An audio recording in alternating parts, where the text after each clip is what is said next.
Is this feeling what drives you to now help these businesses, brick and mortars? Because clearly a few months ago, we went through this crazy situation where, most of the cities that we live in completely closed. It happened to us, whereas like the entire city of Jackson were like, yeah, shut down. Most of our clients are brick and mortars or were brick and mortars at the time. They're like, guys, like, I'm sorry, like there's nothing out here. And we're like, this is not the time to stop content. This is the time that you have to build your communities. This is the time that you need to like stick by them, right?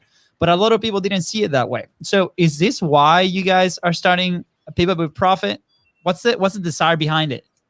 Yeah, I think there's a lot of fear out there, and we have to not let the unknown fear control us. And this is definitely that lean in moment for your business where you've got to kind of like, instead of pulling back and being like, oh my gosh, I don't know what's coming next. You've got to be like, I'm going full tilt. I'm going to figure it out. I'm going to come out the other side, bigger, better. Like you've just got to do that. And so, everything that I've done has always been about understanding like how to build that community online, keep connected, serve my customers at the highest level, but also not give up my time. It's one of the things that a lot of my clients, when I work one-to-one with people, they think that I'm a little bit crazy when we first start working together, because I work pretty much as if I worked like a regular 9-to-5 job. I drop my daughter off at school and at 8 a.m. I usually give myself an hour to kind of, social media, whatever.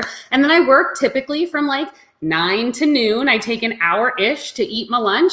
And then I come back and I work 1 to 3, and then I go get my daughter Monday through Friday. And I don't work evenings and I don't work weekends. And people think that that's nuts. They're like, how? Like, right? Most entrepreneurs are working like 80 hours a week. They're like, how are you doing it in 30, Chantelle? I'm like, because those are the rules I set. It's not some magic game. Like I set those boundaries, I set those rules, and I just make sure that I get the stuff done that I need to in that allotted amount of time. And so I became really passionate about this because I see so many offline brick and mortar business owners, small, medium, even large businesses, that they started their business, right? They founded their business because they didn't want to have somebody else telling them what to do anymore.